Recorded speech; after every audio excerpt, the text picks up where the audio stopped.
আসসালামু আলাইকুম। শুরু করছি মাই হাজবেন্ড উপন্যাসটি। লেখনীতে সালমা সামি। প্রাপ্তবয়স্কদের জন্য অতিরিক্ত রোমান্টিক গল্প পড়তে না চাইলে স্কিপ করতে পারেন। গল্প পাঠে আমি জাহিদ হাসান। পর্ব 6। আর একটু সহ্য করো, আমার শেষের দিকে, বলেই প্রহেল গতি বাড়িয়ে দেয়। বেশ লাগছে কিন্তু আবার কিছু কথার কথার নেই জান। বেশ লাগছে কিন্তু আমার কিছু কথার নেই জান। কথা শেষ করেই প্রহেল নিচ থেকে উপরে উঠে বক্ষে চাপ প্রয়োগ করে বড় বড় নিঃশ্বাস নিতে থাকে। এত ভালো কেউ বা বাঁচতে পারে বুঝি? এই যে তার মতো নামহীন একজন মাফিয়া এতটুকু একটা ছোট মেয়েকে এক দেখায় নিজের করে নেয়। এই তো আনিয়ার অগোচরে বিয়ের কাজও সব করিয়ে নেয়। সে তার ভালোবাসার মানুষটিকে নোংরা স্পর্শ নিয়ে আপন করবে না। রোহেল ঠোঁট ছেড়ে গলায় কিস করে নাক ঘষে জোর কামড় কামড় বসিয়ে দেয়। আহ, খেয়ে ফেলবেন নাকি? আমি ধরলে আস্তে আস্ত ছাড়ি না জান। তাই আমার থেকে ভালো কিছু ডিজার্ভ করো না। ছোট ছোট অনেকগুলো কিস করে আবার বেপরোয়া হয়ে বলে, জান, মিশন কিন্তু শেষ পর্যায়ে, তাই একটু সহ্য করে নাও, বলে নিজের সাথে শক্ত করে চেপে দেয়। ব্যথায় তুর শব্দ করে উঠে আনিয়া। আহ, ব্যথা লাগছে। রাগ অভিমান এক এক করে দূরে সরিয়ে ভালোবাসা আদান প্রদান করে শেষ রাতের দিকে ক্লান্ত হয়ে দুজন একে অপরের জড়িয়ে ধরে ঘুমের দেশে পাড়ি জমায়। সকাল 8টা 10 বাজে। সূর্যের আলোয় পাখির কিচমিচির শব্দ কোথা থেকে ভেসে আসছে। টিপ টিপ বর্ষা পানি সব মিলিয়েই আজকের সকালটা এক মনোমুগ্ধকর পরিবেশ তৈরি করেছে। স্পোর্ট পর্দা, থাই না না থাই না মা থাই নামার থাই নামার না থাই নামাই বাতাসে হেলে দুলে পর্দা সরে যাচ্ছে। তবুও গভীর ঘুমে আচ্ছন্ন দুটি মানুষের ভারী নিঃশ্বাসের তালে তালে আরো মন মুগ্ধকর হচ্ছে।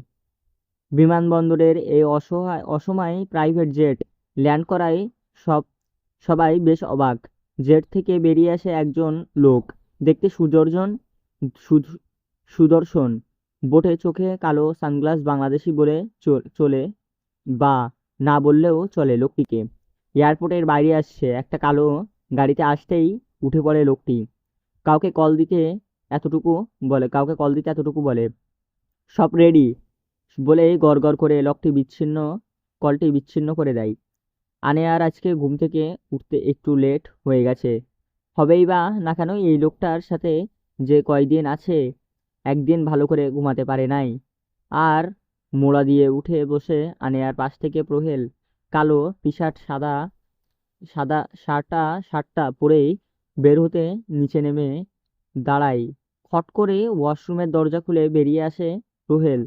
চুল থেকে ছুঁই ছুঁই পানি পড়ছে, যা গড়িয়ে গলা থেকে দৃশ্যমান খালি বুকে এসে নিজে নিচে গড়িয়ে পড়ছে। রোহেল আনেয়ার মনোভাব বুঝতে পেরে আরো একটু উন্মুক্ত করে দেয়। ঠোঁট কেটে বলে, হঠাৎ গরম লাগছে তাই না জান? কই, তো ঠিকই তো আছে। তুতলিয়ে কথা বলে আনিয়াকে আরো বিব্রত বোধ করানোর জন্য বলে, যান, কাভারটা থেকে আমার কালো আন্ডারপ্যান্টটা নিয়ে আসো। আনিয়া জিহ্বা দিয়ে ঠোঁট ভিজিয়ে লজ্জা মাখা কণ্ঠেই বলে, বলছি কি, আপনার জিনিস আপনি নিয়ে নিন না। তুমি তো আমার জিনিস। আমি তো আমি আমি কি ওই টাইম করতে পারবো? ওয়াল টাইম করতে পারবো? তুমিও তো আমার জিনিস, আমি কি অল টাইম করতে পারবো? প্রহেলের কথায় আনেয়ার কথা অস্বাভাবিক বড় বড় হয়ে যায়। আর কিছু না বলে কাভারটা খুলে আন্ডারপ্যান্ট এনে প্রহেলের হাতে দিয়ে ফ্রেশ হতে চলে যায়।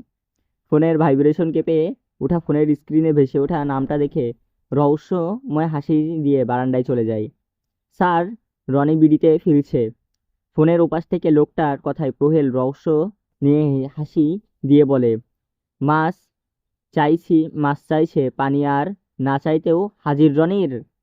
24 ঘন্টার আপডেট আমার চাই, নজরে রাখো, বলেই ফোন কেটে দেয়। গোসল শেষ হতেই আনেয়া চিন্তায় পড়ে যায়। সে তো জামা কাপড় আনে নাই, কি করবে বুঝতে পারছে না। ভিজা শরীরে রুমেও যেতে পারছে না। কিছু একটা ভেবেই ওয়াশরুমের দরজা একটু ফাঁক করে মাথা ঢুকিয়ে সারা রুমে চোখ বুলিয়ে প্রহেল রুমে নেই। আনিয়া শিওর হবার জন্য গলা পরিষ্কার করে বলে, শুনছেন, আপনি কি রুমে আছেন? হুম, কিছু লাগবে তোমার? আনিয়ার ইতস্ত বোধ করে মিনমিন গলায় বলে, আসলে আমি ড্রেস আনতে ভুলে গেছি, একটু দিবেন? প্রহেল বাঁকা হেসে কিছু একটা ভেবে বলে, আমি পারবো না, টাওয়াল পরে আসো। বলেই আধভিজা টাওয়ালটা আনিয়ার মুখের উপর ছুঁড়ে মারে। আনিয়ার ভিজা শরীরে শুধু টাওয়াল পেঁচিয়ে বের হয়ে কাবাট কাবাটের কাছে যেতেই প্রয়েল হাত টেনে ধরে। সো ইট জান, আমি মরে যাব তোমায় ইনুস ইস হটনেস এর কারণে। সো সো হট জান, আমি মরে যাব তোমার হটনেসের কারণে। অসভ্য লোক, দূরে সরুন, আমি চেঞ্জ করব। প্রোয়েল বাঁকা হেসে আনেয়ার তাওয়ালে খুলে দিয়ে বলে, আজ আমি তোমাকে চেঞ্জ করিয়ে দেই জান।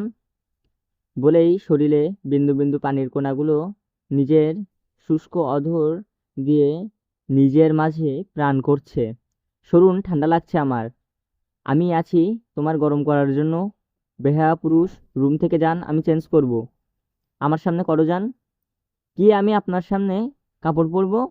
এত অবাক হচ্ছ কেন? আমি মনে হয় নতুন কাপড়, আমি নতুন কাপড় দেখছি। আনিয়া ভালো করে বুঝতে পারছে এই লোকটা কে, আর কিছু বলেও লাভ নেই, তাই বিরক্ত হয়ে বলে, পিছনে ঘুরে দাঁড়ান, আমি কাপড় পরবো। প্রহেল বাঁকা হেসে পিছনে ঘুরে দাঁড়ায়, আর একটু পর বলে, আমি তাকাবো যান? হুম, আপনি একটু চুপ করে করেন তাও লাগছে না কেন? উফ, আপনি একটু চুপ করেন তাও লাগছে না কেন?